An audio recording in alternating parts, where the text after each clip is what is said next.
오늘은 베드로전서 1장 우리 3절에서 5절 말씀을 가지고 우리 찬송하리로다 라는 제목으로 하나님의 말씀 나누도록 하겠습니다. 베드로전서는 고난으로 흩어진 성도들을 위로하기 위해서 보낸 서신이다 라고 지난주에 말씀을 드렸습니다.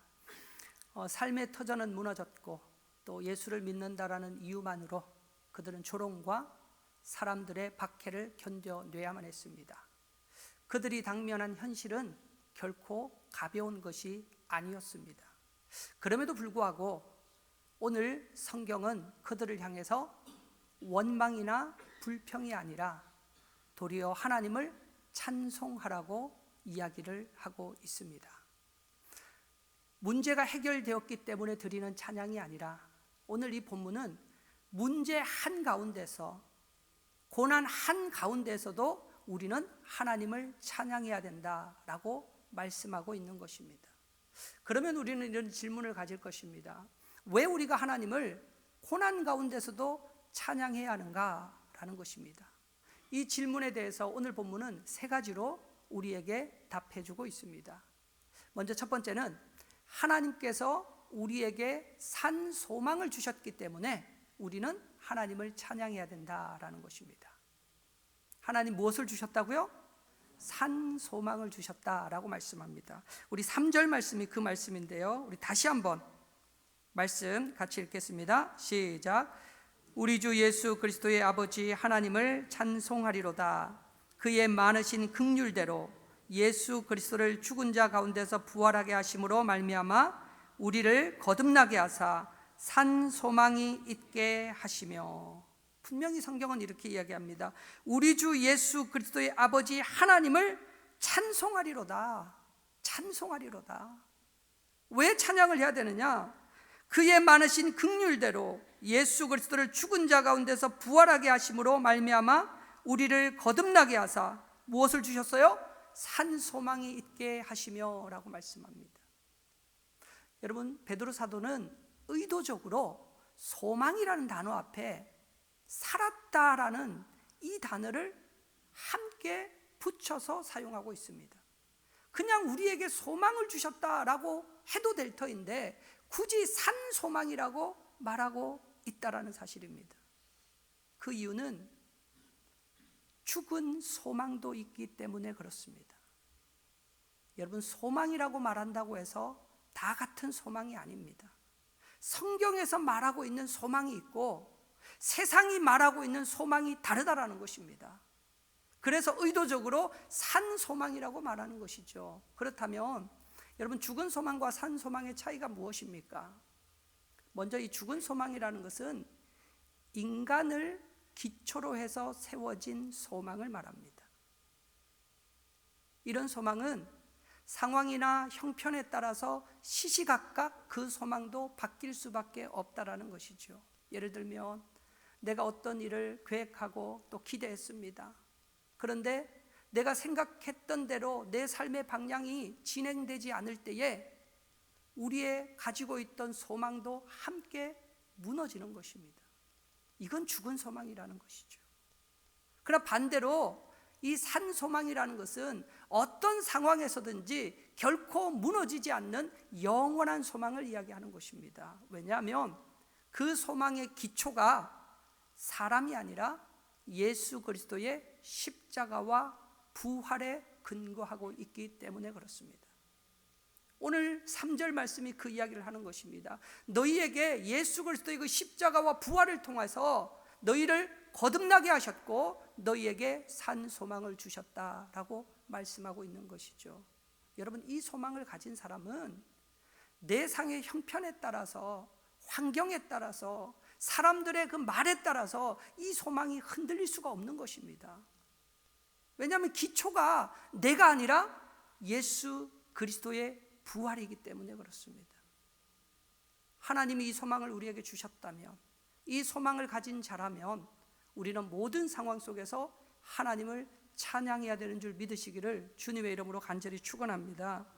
여러분, 그렇다면 이런 삶을 살았던 한 사람을 여러분에게 소개하겠습니다. 그 사람이 바로 성경에 나와 있는 다윗이라는 인물입니다. 우리 시편 34편 말씀 우리 같이 한번 나누겠습니다. 시편 34편 1절 우리 같이 한번 읽어볼까요? 시작. 내가 여호와를 항상 송축하며 내 입술로 항상 주를 찬양하리이다.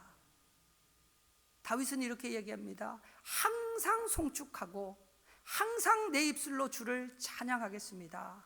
이 항상이라는 단어를 반복해서 강조하고 있습니다. 이 말은 하나님, 내가 어떤 상황이 와도 나는 하나님만을 찬양하겠습니다 라는 믿음의 고백인 것입니다. 시편 34편의 이 표제를 보시면 이렇게 되어져 있습니다. 다윗이 아비멜렉 왕 앞에서 미친 척 하다가 쫓겨나서 지은 시라고 되어져 있습니다. 다윗은 사무엘로부터 기름 부음을 받았습니다. 기름 부음을 받았다라는 것은 이제 장차 왕이 될 것이라는 것을 예표적으로 보여주는 사건입니다. 그러나 기름 부음을 받은 이후에 다윗의 삶은 이전보다 훨씬 더 열악했고 세상적으로 보면 훨씬 더 많은 고난과 어려움을 겪었습니다. 왜냐하면 끊임없이 그의 대적자 사울이 다윗을 죽이기 위해서 군대를 보내기도 하고 암살자를 파견하기도 하고 자신이 직접 사람들을 데리고 다니면서 다윗을 쫓고 있었기 때문이죠. 그러자 다윗은 더 이상 자신이 유대 땅에 머물 수 없다라는 것을 깨닫고 저 이방 나라였던 블레셋 땅으로 망명하게 되었습니다. 그곳에서는 좀 안전할까 싶었지만 그곳에서도 다윗을 알아보았던 사람들이 있었고 또다시 다윗은 생명의 위협을 느꼈습니다. 그러자 그가 할 수 있는 것이라고는 사람들 앞에서 침을 흘려가며 마치 정신이 나간 사람처럼 미친 척 연기를 하기 시작합니다. 여러분, 얼마나 비참합니까? 사람들 앞에서 조롱거리가 되고 그럼에도 불구하고 다윗은 미친 척합니다. 그러다가 결국은 그곳에서 쫓겨나고 말았습니다. 유대 땅이나 블레셋 땅이나 다윗이 거주할 수 있는 곳은 없었습니다. 정말 세상적으로 말하면 오갈 데 없는 사람이었어요. 그래서 결국 그는 아무도 없는 광야로 들어가게 되었습니다. 그러나 그 광야에서 다윗의 인생의 밑바닥 가운데서 그는 하나님을 찬송하겠다라고 고백하고 있는 것입니다. 여러분, 여기서 이 송축하다라는 이 단어는 바라크라는 단어인데요, 이건 사실 무릎을 꿇다 또는 납작 엎드리다라는 뜻입니다. 그러니까 다윗은 이렇게 고백하고 있는 것입니다. 하나님, 내가 하나님 앞에 납작 엎드리겠습니다. 하나님 앞에 내가 설 수 없는 죄인입니다. 그것을 깨닫고 하나님, 내가 이런 상황이지만 그럼에도 불구하고 나는 하나님만을 찬양하겠습니다 라고 고백하고 있는 것이죠. 여러분, 우리도 마찬가지입니다. 삶이 나아지고 형편이 예전보다 좀 좋아졌기 때문에 하나님을 찬양하고 예배하는 게 아니라는 것입니다. 우리의 삶에 질병이 있다면 병상에 누워서도 우리는 하나님을 찬양해야 되는 것입니다. 여러분, 우리의 삶에 실패했다면 어떤 사람은 비즈니스를 하다가 경제적으로 어려워서 문을 닫기도 합니다. 근데 문을 닫으면서도 우리는 하나님을 찬양해야 된다는 것입니다. 왜입니까? 하나님께서 우리에게 산 소망을 주셨기 때문입니다. 우리의 소망은 땅에 있는 것이 아니라 우리의 유일한 소망은 예수 그리스도이기 때문에 그렇습니다. 여러분, 그러므로 예수를 믿는 저와 여러분, 우리 모두는 하나님만을 찬양하는 삶이 되시기를 주님의 이름으로 간절히 축원합니다. 여러분, 두 번째로 우리가 왜 하나님을 찬양해야 됩니까? 하나님께서 우리에게 하늘의 유업을 주시기로 약속하셨기 때문에 그렇습니다. 무엇을 주신다고요? 하늘의 유업을 주시는 것입니다. 하나님께서 우리에게 주시는 유업은 눈에 보이는 것이 아닙니다. 땅에 있는 것이 아닙니다. 눈에 보이지 않지만 하늘에 있다라고 얘기를 합니다. 우리 4절 말씀입니다. 같이 한번 읽어보겠습니다. 시작. 썩지 않고 더럽지 않고 쇠하지 아니하는 유업을 있게 하시나니 곧 너희를 위하여 하늘에 간직하신 것이라. 믿으십니까? 여러분, 우리의 유업은 어디에 있다고요? 하늘에 있습니다. 하늘에 있어요. 근데 이 유업에 세 가지 특징이 있다라는 것입니다. 오늘 본문에 보니까 첫 번째는요, 썩지 않는다. 그렇죠, 썩지 않는다. 왜냐하면 하늘에 있는 것은 썩지 않습니다. 이 땅에 있는 모든 것은 시간이 흐르면 여러분 변질되고 부패합니다. 어느 것이든 마찬가지입니다. 아무리 귀하고 값진 것이라 할지라도 결국은 낡아지고 무너지기 마련입니다. 그러나 하나님께서 주시고자 하는 하늘의 유업은 결코 무너지지 않는 영원한 것임을 믿으시기를 주님의 이름으로 간절히 축원합니다. 그럼 두 번째로 뭐 하지 않는다고요? 더럽지 아니하다라고 얘기합니다. 더럽지 아니하다. 이 말은 흠이 없다라는 뜻입니다. 흠이 없다, 깨끗하다, 거룩하다, 완전하다라는 의미를 가지고 있습니다. 이 땅의 모든 것은 여러분 아무리 완벽해 보여도 흠이 있기 마련이고요, 불완전한 것들입니다. 그래서 땅에 있는 것은 아무리 많이 가져도 우리에게 만족을 주지 못합니다. 왜입니까? 불완전하기 때문이에요. 아무리 많이 채워도 우리는 그것으로 인해 기뻐할 수 없다라는 것입니다. 그래서 전도자는 전도서 1장 2절에 보니까 이렇게 이야기하죠. 전도자가 이르되 헛되고 헛되며 헛되고 헛되니 그 다음에 무엇입니까? 모든 것이 헛되도다. 모든 것이 헛되도다. 전도자는 솔로몬을 지칭합니다. 솔로몬은 여러분 이 땅의 모든 것을 다 가져보았던 사람입니다. 성경에 보니까 이렇게 얘기를 합니다.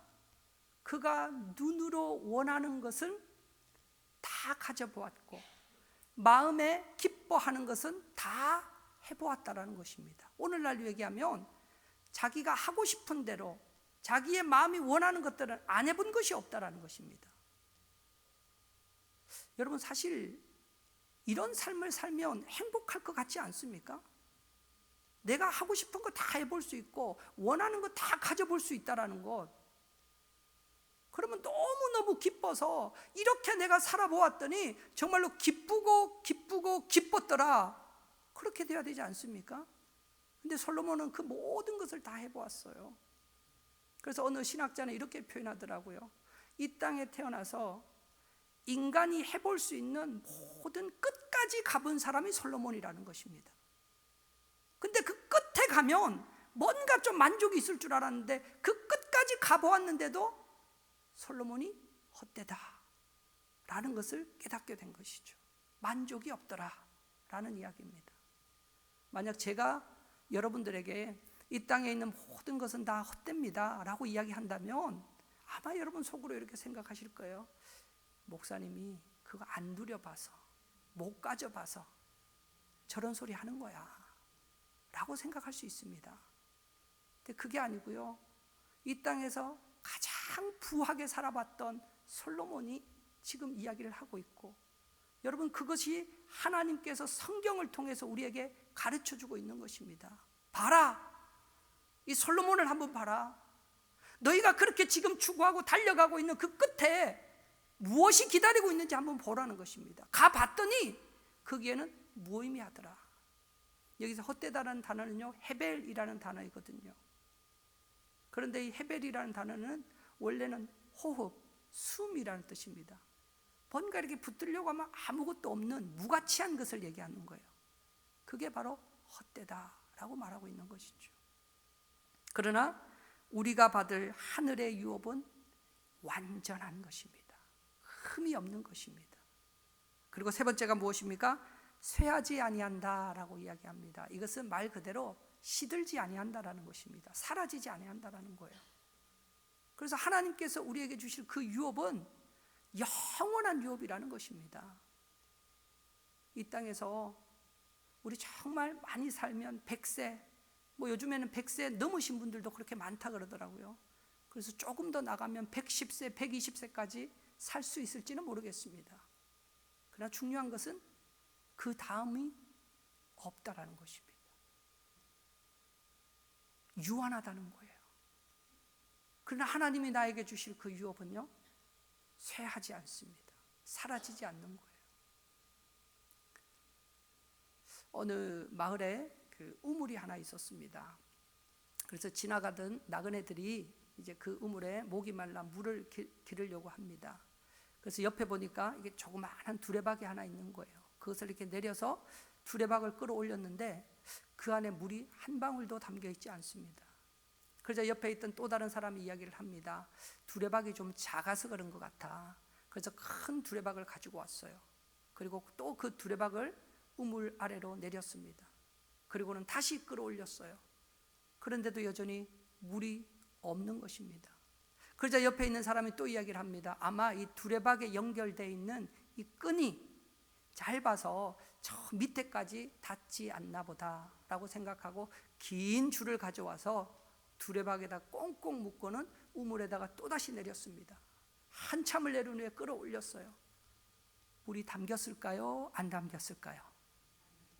어떻게 딱 그 우물에 갔다 오신 분들 같으세요? 예. 여전히 물이 없는 거예요. 그 모습을 지켜보던 그 옆길을 지나 한 노파가 이렇게 이야기합니다. 그 우물은 물이 말라버린 지 오래입니다. 아무리 긴 줄을 가져와도, 아무리 큰 두레박을 가지고 와도 우물 안에 물이 없다면 여러분 그건 아무 소용이 없는 것입니다. 근데 저는 이 글을 읽으면서 이 땅을 살아가는 우리의 모습이 마치 이와 같지 않은가라는 생각을 해보았습니다. 여러분, 이 세상은 마치 큰 우물과도 같습니다. 그래서 많은 사람들이 이 세상이라는 우물 속에서 기쁨을 기르려고 하고 행복을 기르려고 하고 만족을 보이려고 한다는 것입니다. 그러나 이 세상 속에는 그런 기쁨도 행복도 만족도 존재하지 않습니다. 그래서 어떤 사람은 물질을 많이 폴리기만 하면 진짜 만족할 줄 알았지만 여러분 그 끝에 가보면 결국은 또 공허함만 남는 거예요. 아무리 많은 것을 우리가 다 해보아도 이 세상 속에는 참된 기쁨이 없다라는 것입니다. 여러분, 그러나 하나님이 우리에게 주실 하늘의 유업, 영원한 하나님의 나라에는 하나님이 예비해 놓으신 그 기쁨과 만족만 존재하는 줄 믿으시기를 바랍니다. 그래서 성경은 이렇게 이야기를 합니다. 요한계시록 21장 4절 말씀이에요. 우리 잘 아는 말씀인데 한번 좀 읽어보았으면 좋겠습니다. 같이 한번 읽어볼까요? 시작. 모든 눈물을 그 눈에서 닦아주시니 다시는 사망이 없고 애통하는 것이나 곡하는 것이나 아픈 것이 다시 있지 아니하리니 처음 것들은 다 지나갔음이러라. 여기에 참 만족이 있는 거예요. 여러분, 이 하늘의 유업을 우리 가운데 주셨기 때문에 우리는 하나님을 찬양해야 되는 줄 믿습니다. 여러분, 이런 은혜가 있기를 주님의 이름으로 간절히 축원합니다. 여러분, 마지막 세 번째입니다. 왜 우리가 하나님을 찬양해야 되는가? 하나님의 능력으로 보호하심을 받기 때문입니다. 하나님이 우리를 능력으로 보호해 주신다라는 것입니다. 5절 말씀이 그 이야기입니다. 우리 5절 같이 읽습니다. 시작. 너희는 말세에 나타내기로 예비하신 구원을 얻기 위하여 믿음으로 말미암아 하나님의 능력으로 보호하심을 받았느니라. 믿으십니까? 네, 하나님이 우리를 보호하신대요. 이 보호하다는 얘기는 파수하다, 경계하다는 뜻입니다. 파수꾼이 밤에 적들이 혹시나 오지 않을까 그 성벽 위에 올라가서 밤이 새도록 경비를 하고 있듯이 성경에 보니까 하나님은요, 졸지도 아니하시고 주무시지도 아니하시고 하나님이 우리를 불꽃 같은 눈동자로 지키시고 보호하신다라고 약속하고 있는 것입니다. 그런데 이 말씀을 오해해서 들으셔서는 안 됩니다. 하나님이 보호하신다라는 이 말이 환난이나 고난이 전혀 없다라는 뜻이 아닙니다. 오히려 반대입니다.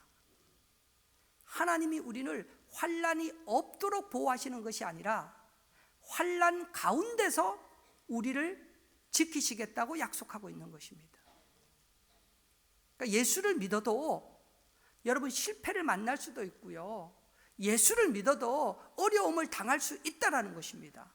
그러나 중요한 것은 그 어려움 속에서도 우리와 함께 하신다라고 말씀하고 있는 것입니다. 우리 성경을 한번 좀 찾아볼까요? 시편 34편 19절입니다. 우리 같이 한번 읽겠습니다. 시작. 의인은 고난이 많으나 여호와께서 그의 모든 고난에서 건지시는도다. 잘 보세요. 의인은 뭐가 많다고요? 고난이 많아요. 의인이 되면, 예수를 믿으면 고난이 없어야 되는 게 아니라 오히려 성경은 반대로 얘기를 하죠. 의인이 되면 고난이 많다라는 것입니다. 여기서 이 많다라는 단어를 찾아보면요, 반복적이다, 연속적이라는 뜻입니다. 다시 말해, 한 번 고난이 끝나는 게 아니고요, 또 만나게 되고 또 만나게 되고 또 만나게 된다라는 것입니다. 그래서 이제 오랫동안 우리 신앙생활 하시는 분들 그런 이야기 종종 하시잖아요. 참 이 신앙생활 하는 것, 참 믿음 생활 하는 것이 이렇게 힘든 것이구나 라고 생각을 합니다. 여러분, 근데 그게 맞습니다. 의인은 고난을 당하게 되어져 있어요. 그러나 성경은 뭐라고 얘기한다고요? 그 고난 가운데서도 하나님이 건지신다라고 말씀합니다. 예수님도 이렇게 말씀하셨습니다. 요한복음 16장 33절 보세요. 이것을 너희에게 이르는 것은 너희로 내 안에서 평안을 누리게 하려 함이라. 세상에서는 너희가 환난을 당하나, 보세요, 세상에서는 너희가 환난을 당하게 되어 있다라는 거예요, 예수님이 제자들에게. 근데 그 다음에 보니까요, 담대하라, 내가 세상을 이기었노라. 아니, 예수님이 세상을 이기셨으면 이렇게 말씀해야 맞는 거 아니겠습니까? 내가 세상을 이겼으니까 너희는 세상에서 더 이상 환난을 당하지 않을 것이다 라고 말씀해야 되는데, 성경은 그렇게 말하지 않습니다. 너희는 세상에서 환난을 당할 것이다, 고난을 당할 것이다, 어려움을 당할 것이다. 그러나 그때에도 담대하라는 것입니다. 그때에도. 왜냐하면 내가 세상을 이겼다 라고 말씀하고 있는 것입니다. 그렇다면 또 이런 질문이나 또 생각이 드시는 분들이 계실지도 모르겠습니다.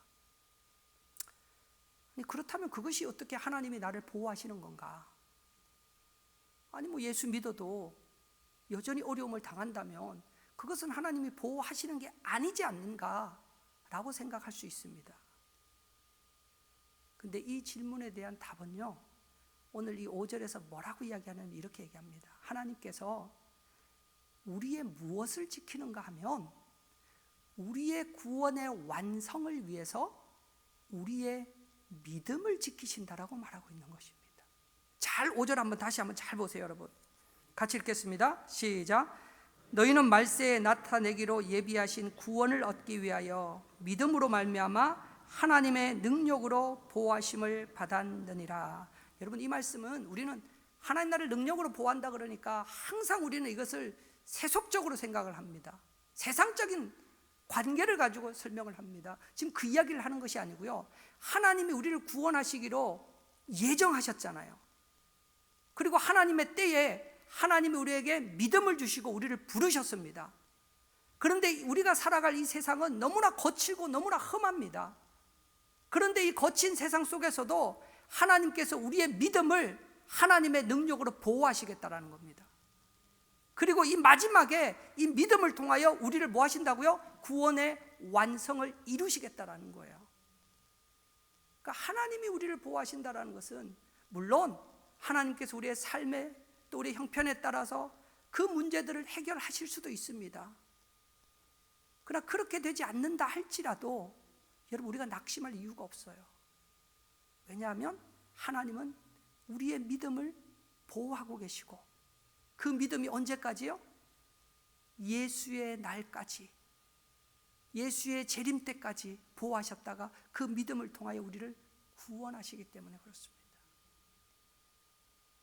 많은 사람들이 믿음을 오해하는 경우를 종종 봅니다. 하나님께서 믿음을 주셨지만 그 믿음을 지켜내는 것은 사람의 몫이라고 생각합니다. 하나님이 믿음은 주셨지만 그 믿음을 지켜내면 구원을 받고, 내가 그걸 잘 지켜내지 못하면 우리는 그 구원에서 탈락될 것이라고 생각을 해요. 여러분, 근데 오늘 본문에서는 그렇게 말씀하지 않습니다. 그 믿음을 하나님이 지키시겠다라는 것입니다. 그러니까 믿음의 시작도 하나님이시요, 믿음의 과정도 하나님이시요, 믿음의 결과도 하나님의 역사인 줄 믿습니다. 여러분, 그게 빌립보서 1장 6절의 말씀입니다. 우리 마지막으로 같이 한번 읽겠습니다. 같이 읽습니다. 시작. 너희 안에서 착한 일을 시작하신 이가 그리스도 예수의 날까지 이루실 줄을 우리는 확신하노라. 아멘. 믿음을 시작하신 이가, 그렇죠, 우리에게 믿음을 주신 하나님이 예수의 날까지 이루신다라는 것입니다. 여기서 예수의 날은 예수의 재림의 날을 얘기하는 것입니다. 심판의 날을 얘기하는 거예요. 우리 성도들에게는 구원의 완성의 날을 얘기하는 것입니다. 그 날까지 지킬 뿐만 아니라 그 날에도 우리의 믿음을 지키셔서 그 구원을 완성하시겠다라고 약속하는 거예요.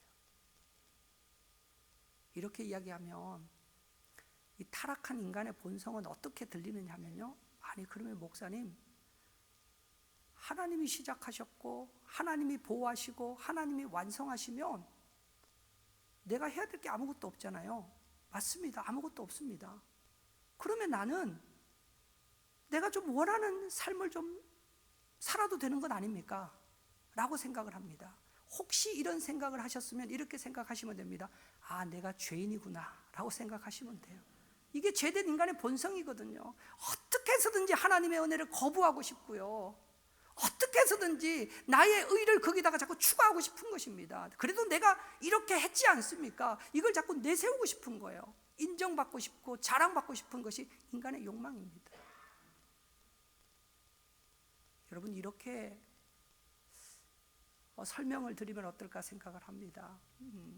하나님이 우리의 구원을 시작하셨고요, 지금도 우리의 구원을 위해서 하나님은 일하고 계시는 줄 믿습니다. 그리고 하나님이 그 구원을 완성하실 줄도 믿습니다. 근데 하나님은 나의 구원을 위해서 일하고 있는데, 나는 나의 구원을 위해서 하나님의 그 거룩하신 에 함께 동참하지 못하고 나는 하나님과 반대로 살아가겠습니다, 내 마음대로 살아가겠습니다 라고 고집 부린다고 한번 생각해 보세요. 여러분, 그것이 과연 참된 믿음일까라는 것입니다. 하나님이 주신 참된 믿음은요, 하나님이 그 믿음을 지켜갈 때 우리도 함께 하나님의 그 역사에 동참하고 하나님의 그 거룩함에 함께 우리가 동참하며 살아가는 것입니다. 하나님이 나를 위해서 예수 그리스도를 십자가에 내어주셨는데 내가 그 은혜를 누리는 자가 내가 이렇게 살아서는 안 되지. 우리가 함께 그 은혜에 참여하는 거예요. 근데 그것이 아니라 어차피 하나님 당신이 다 하실 거니까 당신은 당신 일 하시고 나는 내 마음대로 살겠습니다 라고 얘기를 한다면, 여러분, 과연 내 안에 있는 이 믿음이 정말 참 믿음인가 라는 것을 우리는 생각하지 않을 수 없다라는 것입니다. 이런 말씀을 정리하겠습니다. 오늘 본문은 고난 중에 있는 흩어진 우리 성도들을 향해서 이야기하고 있는 것입니다. 너희가 그런 고난 가운데 있지만 그럼에도 너희는 하나님을 찬양해야 된다. 왜냐하면 하나님이 너희에게 산 소망을 주셨다. 그리고 하나님이 너희에게 하늘의 유업을 예비해 두셨다. 그리고 그 하나님이 너희의 구원을 위해서 지금도 너희를 지키고 너희를 보호하고 있다. 그러기에 어떤 일이 있어도 너희는 하나님을 찬양하는 일을 멈추지 말라라고 말씀하고 있는 것입니다. 이번 한 주간도 이 말씀 붙들고 여러분이 걸어가는 모든 삶의 자리자리마다 하나님을 향한 찬송의 고백이 넘쳐나시기를 주님의 이름으로 간절히 축원합니다.